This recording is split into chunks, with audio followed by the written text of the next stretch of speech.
Hello दोस्तों, welcome to my channel vlog with Namrata. तो आपका मेरे चैनल में ढेर सारा स्वागत है दोस्तों। और आज मैं एक नया रिएक्शन वीडियो आपके साथ लेकर आई हूँ। और रोज़ एक नया रिएक्शन वीडियो तो आजकल बन ही रहा है, क्योंकि रोज़ एक नई कंट्रोवर्सी चल रही है। और आज का जो रिएक्शन वीडियो है वो स्टार्ट करने से पहले मैं आपसे रिक्वेस्ट करूँगी कि आप लोग प्लीज़ मेरे चैनल को सब्सक्राइब कीजिएगा। और अगर आपको मेरे वीडियोस अच्छे लगते हैं तो मुझे कमेंट में बताइएगा ज़रूर और शेयर करिएगा। तो चलिए स्टार्ट करते हैं आज का वाला वीडियो। तो दोस्तों, अभी जो एक नई कंट्रोवर्सी चल रही है वो हमारे अंशु शुभम ऑफिशियल जो हैं वो अंशु जी की और हमारी अप्सरा मॉम की फैमिली है उनके बीच में चल रही है। तो ये जो कंट्रोवर्सी है, ये समझ में नहीं आता ये राज फैमिली का पीछा क्यों नहीं छोड़ रही है।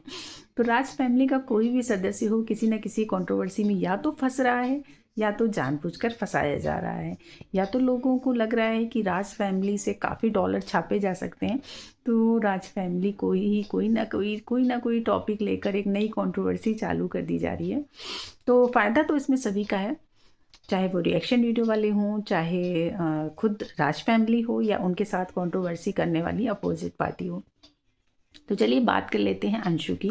तो अंशु ने जब जगत दीदी वाला हमारा कंट्रोवर्सी चल रही थी, उस समय अंशु गई थी अंबाला। और वहाँ पर उससे आने के बाद अचानक से अंशु का एकदम से सारा कनेक्शन टूट गया राज फैमिली से। और रीज़न क्या था वो तो कुछ खास क्लियर नहीं हुआ। ये वीडियो में आया कि जो सचिन हैं उन्होंने वो कुछ बदतमीज़ी से अंशु से बात कर ली थी, जो ना तो अंशु के हस्बैंड को पसंद आई और ना ही अंशु को, और वो लोग वहाँ से वापस लौट आए थे। वैसे तो अंशु अपनी अप्सरा मॉम के साथ ही वापस आई थी, लेकिन उसके बाद से अंशु ने उस रिलेटेड कोई भी वीडियोस नहीं बनाए। उसके बाद मनीषा की तरफ से कुछ ऐसे स्टेटमेंट आए जो शायद अंशु और उनकी फैमिली को नहीं पसंद आए। तो ये सारी जो कंट्रोवर्सी चल रही थी वो उस समय चल रही थी, और अचानक से फिर धीरे धीरे ये चीज़ें शांत हो गई थी। हमारे यूट्यूब पे उसके बारे में कोई भी चर्चा नहीं हो रही थी, बट अचानक इधर 3 से 4 दिन से कंट्रोवर्सी सुचि के को भी साथ लेकर होने लग गई है। यहाँ पर अंशु की ननन ने एक वीडियो डाल दिया, जिसमें उन्होंने कुछ ऐसे वर्ड यूज़ कर लिए कि अपने अपने होते हैं, पराए पराए होते हैं, इस तरह के कुछ स्टेटमेंट उन्होंने डाले वीडियो पर। और उस पर अंशु की तरफ से कोई भी रिएक्शन ना आने से जो अप्सरा मॉम है और जो सूची हैं उनको काफ़ी बुरा लगा। और सूची ने उस पर 2 से 3 वीडियो लगातार डाले, बैक टू बैक उनके वीडियो आए। और इधर अंशु कुछ भी क्लियर नहीं कर रही थी। अंशु के जो रिलेटिव्स थे, यानी इन लॉज की फैमिली के, उन्होंने काफ़ी कुछ वीडियो में कहने की कोशिश की। और कहीं ना कहीं जब 1-2 वीडियो में जो हमारे उनके रिलेटिव थे उन्होंने मनीषा का नाम आया, तो काफ़ी लोगों ने उस पर रिएक्ट किया। बट कल उनका एक वीडियो आया और उसमें बोला उन्होंने कि वो जो मनीषा है वो उनकी साली का नाम है, उनकी वाइफ का नाम निशा है और उनकी जो साली है उसका नाम मनीषा है। तो उन्होंने मनीषा यानी अपनी साली के बारे में वो एक थंबनेल पे नाम लिखा था, जिसको लोगों ने गलत वे में ले लिया था। वो मनीषा की बात नहीं हो रही थी। तो उन्होंने कुछ चीज़ें क्लियर करी और उन्होंने बोला भी कि उनका इस कंट्रोवर्सी से कोई लेना देना नहीं है, ना ही उन्होंने कभी राज फैमिली के लिए कभी कुछ गलत कहा है और ना ही कभी आगे कहेंगे।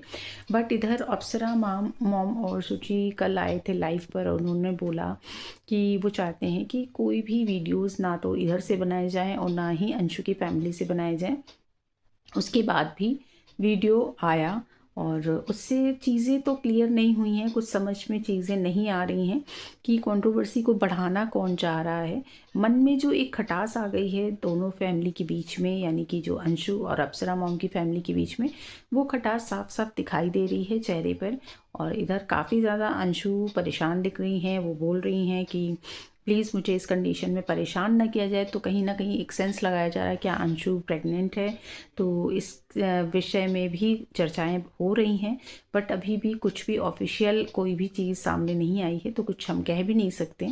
बट अंशु का जो एक रिश्ता था, जो उनकी शादी के पहले जो चीज़ें आई, शादी किस तरह से उनकी हुई, और जो राज फैमिली है उन्होंने पूरा सपोर्ट किया और एज़ ए मदर फादर उन्होंने पूरी शादी कराई, और आफ्टर शादी भी उन्होंने काफ़ी कुछ हेल्प करी। और अचानक से रिश्ते में ये खटास क्यों आ गई, ये समझ में नहीं आ रहा है। कल अंशु ने भी एक वीडियो डाला था और उसमें उसने चीज़ों को कहा है कि उसने कहीं पर भी राज फैमिली को कुछ गलत नहीं कहा है। बट कभी कभी क्या होता है ना कि अगर हम कुछ नहीं भी कहते हैं तो उसमें भी हम गलत हो जाते हैं, क्योंकि अगर कोई तीसरा व्यक्ति दो लोगों के बीच में बात कर रहा है और आप उस पर ऑब्जेक्शन नहीं उठा रहे हैं, आप एकदम न्यूट्रल हैं, तब भी आप गलत कहे जाते हैं। तो मुझे लगता है कि अगर आपको लगता है कि वो फैमिली आपकी है, वो फैमिली आपके साथ खड़ी रही है और आज भी वो फैमिली आपको सपोर्ट कर रही है, तो आपको उस फैमिली के खिलाफ़ कुछ भी सुनना भी नहीं चाहिए। तो यहाँ पर मैं अंशु से सिर्फ इतना ही कहूँगी, और बाकी मैं अप्सरा मॉम से ये कहूँगी कि अगर एक लड़की किसी नए परिवार में जाती है तो वहाँ पर बहुत से अलग अलग सोच के कई सारे लोग होते हैं, ये तो आपको भी अच्छे से पता है। तो वहाँ पर वो हर किसी से अपने मायके वालों के लिए झगड़ नहीं सकती, और ना ही हर किसी के बिहेवियर के लिए वो अकेली जिम्मेदार हो सकती है। तो मुझे लगता है अप्सरा मॉम को या पूजा को इस बात को थोड़ा सा समझना चाहिए। और मे भी शायद अंशु इतना ज़्यादा रिएक्ट नहीं कर सकती थी, बट उसको गलत भी समझना मुझे सही नहीं लगता है। और बाकी तो दोनों ही फैमिली समझदार हैं, और शुभम जी भी काफ़ी समझदार व्यक्ति लगते हैं। तो मुझे लगता है चीज़ों को हमें ऑफलाइन सॉर्ट आउट करना चाहिए, इस तरह से ऑनलाइन एक पे एक वीडियो डालकर कंट्रोवर्सी को और नहीं बढ़ाना चाहिए।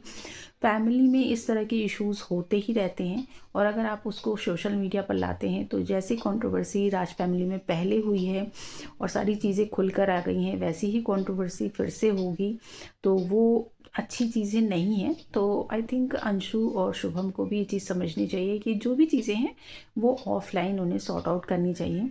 और बाकी तो अभी हमारे सचिन जी जो हैं वो इस बारे में कुछ भी नहीं कहना चाहते हैं। उनका तो कहना है कि वो अभी ना पूजा से कोई बात कर रहे हैं, ना ही उन्होंने अंशु से कोई बात की है, और अभी उनकी किसी से कोई बातचीत नहीं हो रही है। तो उनका कैसा क्या रिलेशन है अपनी दोनों बहनों के साथ, ये भी एकदम